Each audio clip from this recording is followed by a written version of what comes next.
right. Woo. I'm Chase. This is Dom and Wes. We're the Film Bros. And today we're going to be talking about this movie that we saw on YouTube called The Drop. So, guys, what'd you think about The Drop? I thought it started off really well. It dropped. It had a beginning, and then there's a lady in there. I think it dropped in the middle. And it dropped at some point. And then Brandon Sklenar showed up, and then I went to sleep. Yeah. These two fools fell asleep during The Drop.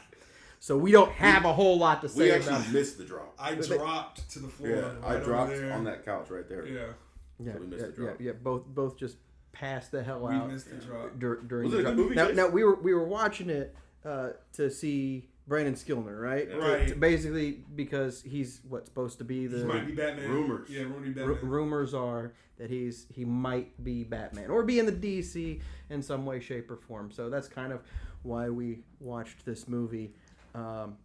I think that overall the movie is well acted. So really? you guys missed some good action. Yeah.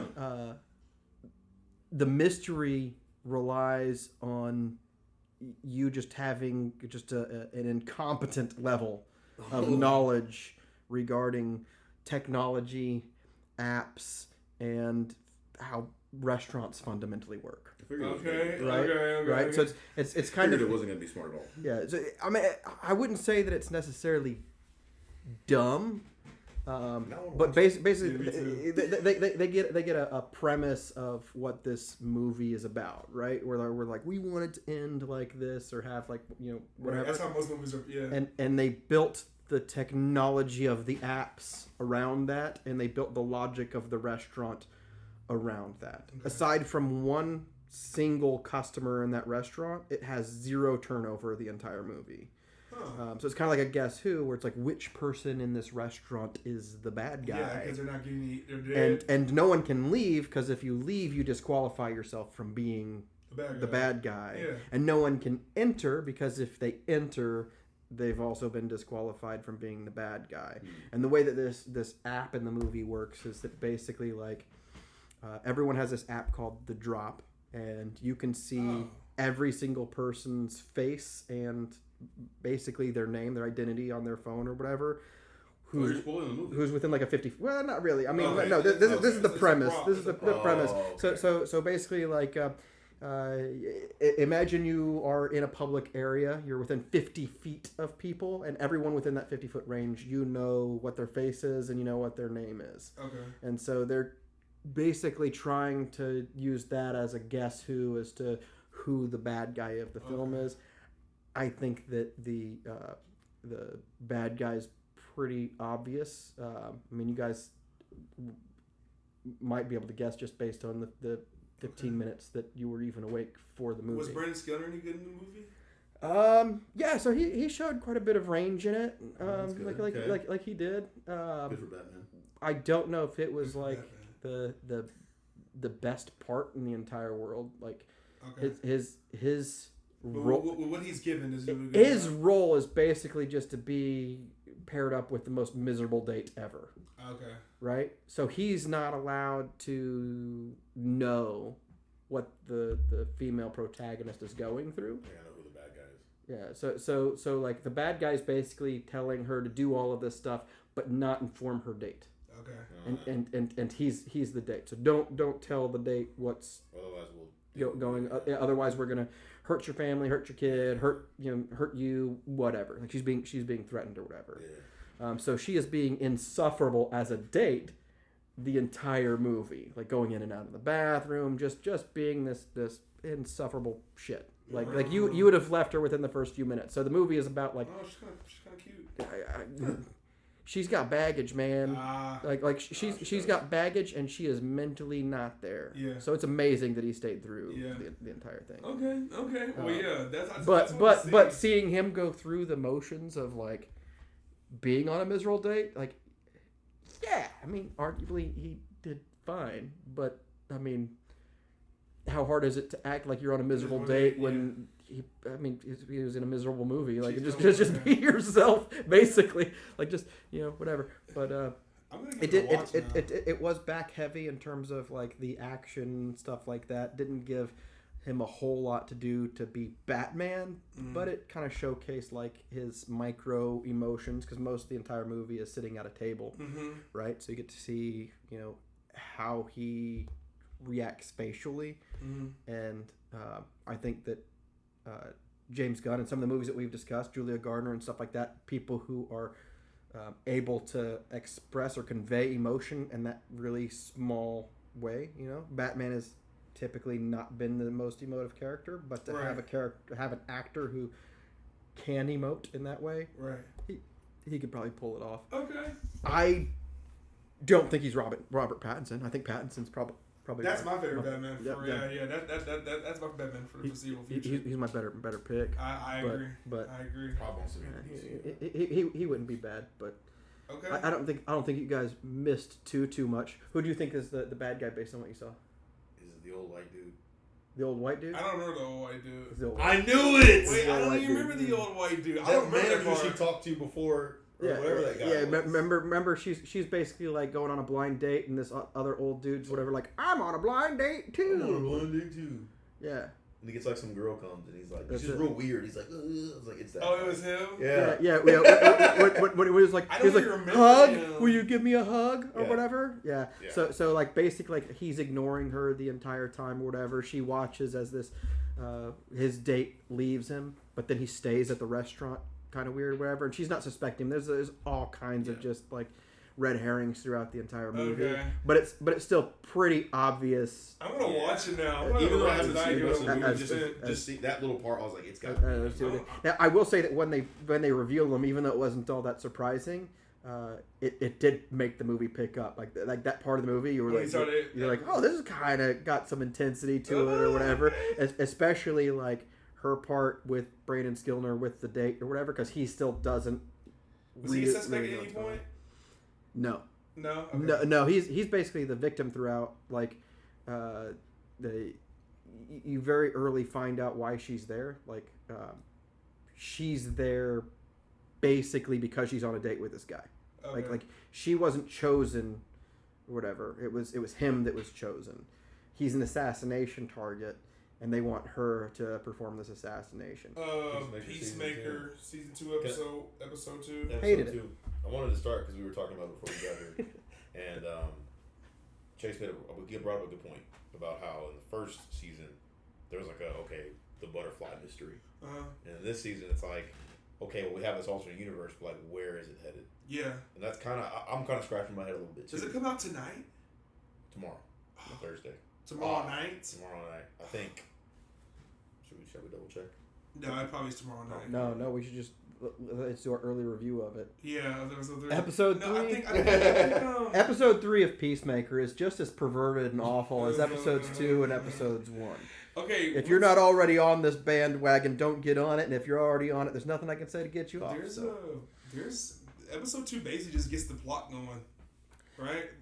I don't know. Episode 1 gets you up. Episode 2 gets the plot. No, you called it filler, and I kind of feel the same way. I mean filler, and like I don't mean it like in a mean way. Please don't advise to any kind of red carpets. We want to go to red carpets, please. Okay, sorry. No, but no. Yeah, it is kind of filler. It's moving. But it does at the end hop off the tonight. Tomorrow. Okay, but it does hop off the plot for that season. Yeah. Right. It's moving at the end of it. Peacemaker along. Mm-hmm. Like it's moving him along. Yeah. But as far as moving, like the thing with the Project Butterfly, like it seemed like everybody was involved. Everybody was yeah. Like Chris was involuntary piece to it, like getting pulled into it or whatever. And the plot felt more Star Wars-y in nature and that kind of thing is the protagonist who doesn't want to be kind of a thing. Right. And this one, I don't know why everyone else is involved in this right now. Like they went to Peacemaker's house, beat the crap out of a bird, or got the crap beat out of him by a bird, which was a funny part of the episode. But I still don't really understand why they're there. As far as we know, there's like they looked at a GPS that had a red tracking dot because of a closet they already knew about.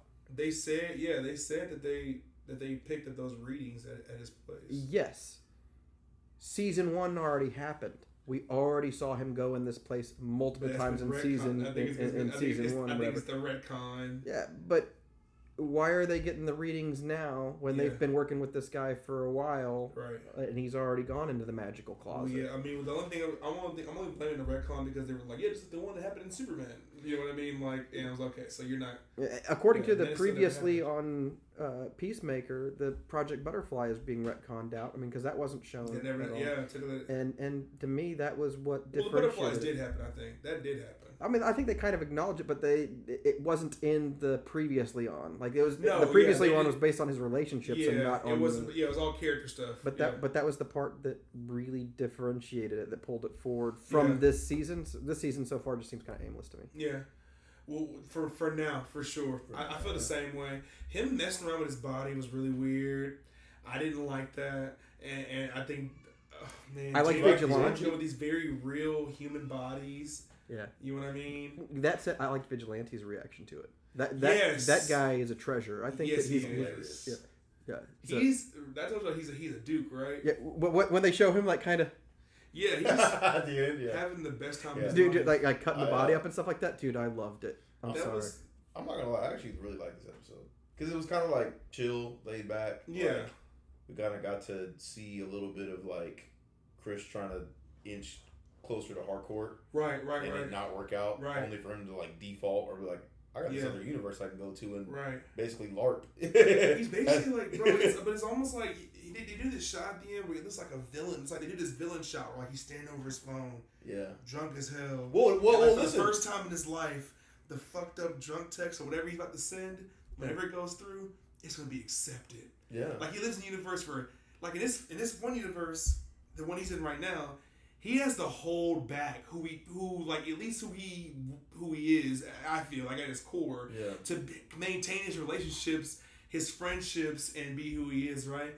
In this universe, he don't got to be nothing but himself and still have a great daddy, my problem with him wanting to join the plot as far as like the end of episode 2 goes, though, is it feels like just a little bit more of James Gunn's sexual debauchery is en route or whatever, because he is not this Harcourt's Peacemaker. He's not her Chris. Yeah. So for him to insert villain, himself, I'm telling you, it's not that it's a villain. It's assaulty. It's very essay. Yeah. If I'm your identical twin and you die and I start sleeping with your girlfriend and I don't tell her. Yeah.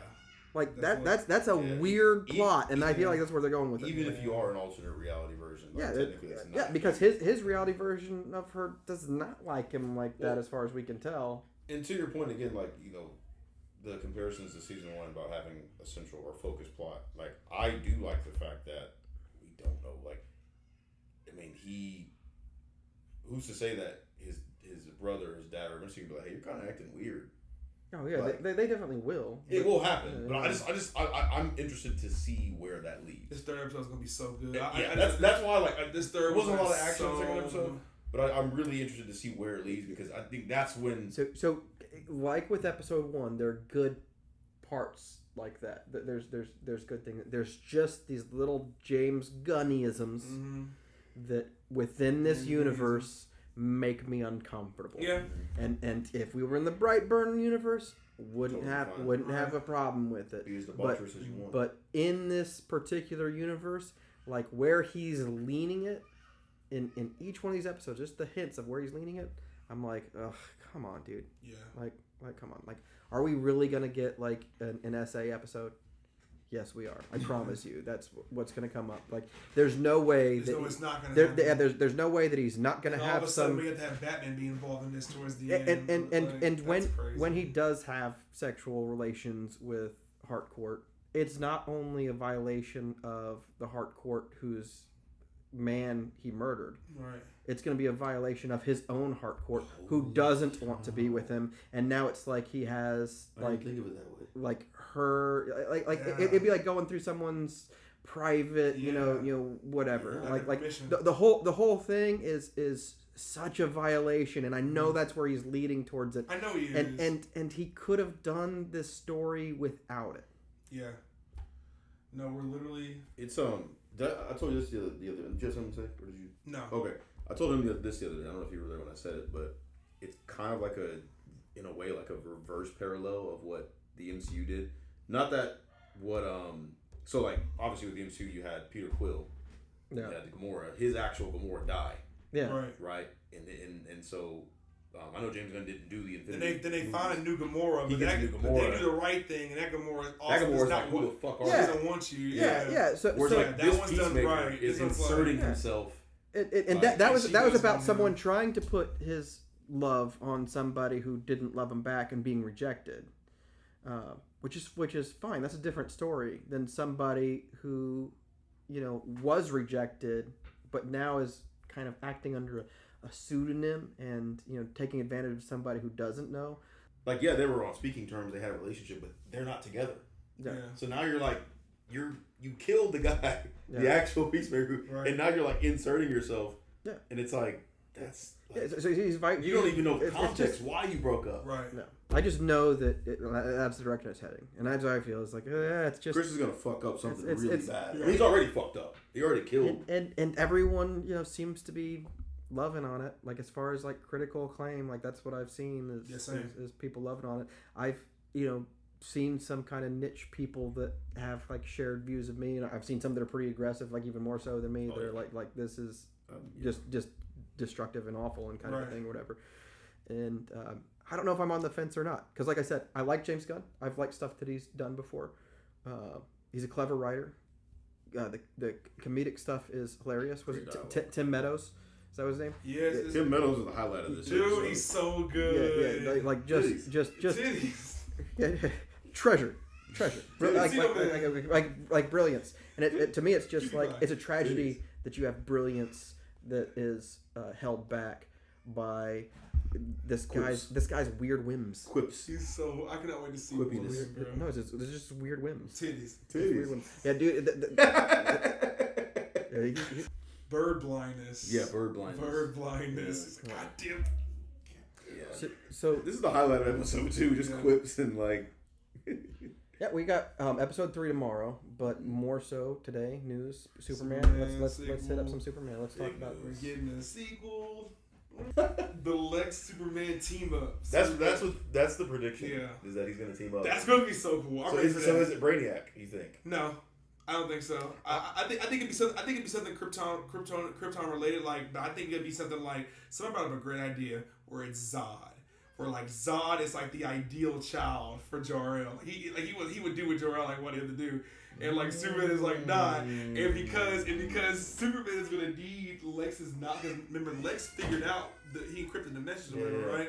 Superman is not only gonna need like Jim Lee. That picture he posted today. Jim Lee drew that picture specifically for the Superman sequel. That is not in a pre-existing comic. Right. So it's Lex and Superman, and Superman's got the screwdriver in his hand. I think Superman at some point is okay. We gotta fight these. Usually Zod, the best way is accompanied by 2 other Kryptonians. It'll be basically we'll take to the Fortress of Solitude. I got state-of-the-art technology over here. We're gonna make the Lex suit and over there. And so Superman and Lex are gonna build the Lex suit. So Lex gets a Kryptonian. And it's gonna be Lex and Superman teaming up to fight Zod. And then, I don't know as much about the comics as you guys as far as Superman goes. So I'm speaking based on the visuals of what you showed me, and what I think is kind of interesting as far as that goes is that it's almost like Lex Luthor went from like I'm gonna kill this Superman to I'm gonna recreate him as myself. I think I think he honestly has love for him, and it's just unspoken. It's jealousy. Like it's And so they come from a place they're trying to establish Lex and Superman's relationship in this first movie as like they don't like each other, right? So we can move on to doing other things. Yeah. They just want you to know at their base, at their core, they're not supposed to be.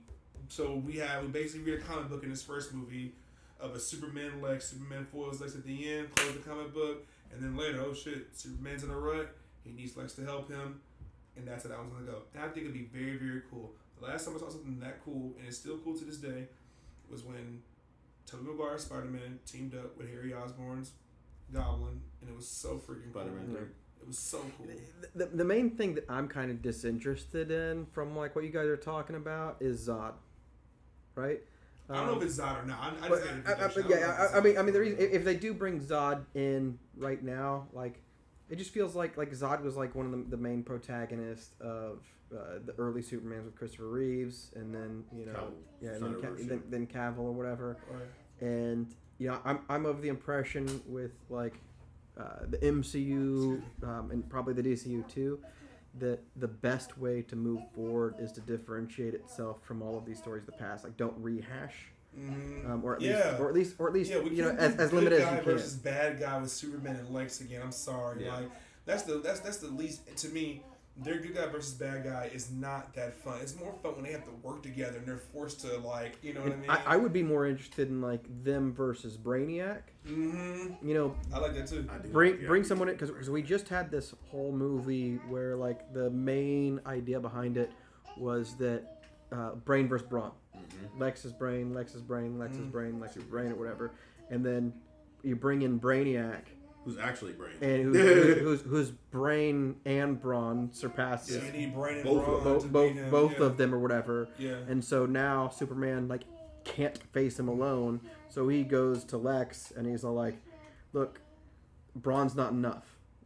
Let's brain and brawn this time. That's a good way to put it. Yeah, that's gonna be a really good.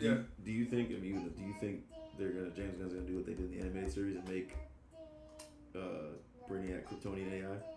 Yes, I do. And show the backstory? I can definitely see that. That'd be nice. I can definitely see Brainiac even messing with the encryption of that message. So Superman's message was to come take over the Earth and have it ready for Brainiac to come here and have it for the taking. And what I'm most excited about too is I really hope that they have a cameo of Lobo, and then a Lobo show where they show a whole bunch of Lobo dick. Yes. Orgy. There was remnants of an orgy in this last episode. Yeah, it was like people waking up from it or whatever. Naked lady wasn't that bad. Yeah. But I hate to put it that way because it's a continuation. So it's like it being in the first episode. To me, it really doesn't even matter if they don't put it in the rest of it. Like, it's already there. It's already tainted the salad, right? Like if you're making a meal, right, and you put the shit in during the food prep, it doesn't matter how much you do to it afterwards. You still put food, your shit in the food. And that's kind of how I feel about it. It doesn't matter whether you put it in the beginning. It doesn't matter whether you put it in the end. It doesn't matter if you scatter it throughout the entire process. Yeah. You put it in the food, and the food's kind of tainted. So that's gonna be my take for the rest of Peacemaker. And I said this about the MCU in the past, that I don't think that every single MCU project needs to be an MCU project. They don't all need to tie into each other. I like, for instance, Werewolf by Night, and it really doesn't tie into the rest of it, and it's still it's one of my favorite Halloween. I rewatch it every year. Yeah, I rewatch it every Halloween season. They're doing with Punisher. It's like they're just doing a Punisher special. Yeah, and I'm totally fine with that. Like take it out of the DCU. Like, if you want to have your crazy smut stuff, have it. Yeah. I'm totally cool with it. But properly market it and don't include it with the content that it doesn't fit in. Yeah, no. If you do that, I won't have a complaint at all. Too bad Superman showed up at the end of the show. Yeah, Superman. Guaranteed. Potentially DC. That's the problem. Yeah. Well, we'll see. I guess we'll see if we have a turnaround episode 3. But right now, I'm middle of the pack about it. My expectations haven't been blown out the water. I've just been keeping them right there. So it was a cool little episode. I mean, you guys have never watched Dexter, have you? No. I've heard Dexter. I've seen a little bit of it. I wish you guys were caught up on that, because that's one of the best seasons of TV that's on right now. Like, so much to watch. I'm hearing about Dexter. It's like it's getting a lot of accolades. Like, people are loving it. Like, yeah, I've heard good things about Dexter. It's good I don't got the stomach for it. It's good stuff. We need. I say we branch out of just doing DC and Marvel content. I want to do Alien Earth. And let's. Let's branch out. If you have any ideas as to what we can branch out to, comment below. Yeah, comment below. Let us know what we should watch, together or separate, whatever. Because not all of us watch the same stuff, but maybe we should. We can try. Cool. All right. Yeah. Like and subscribe. We're the Film Bros. Film Bros.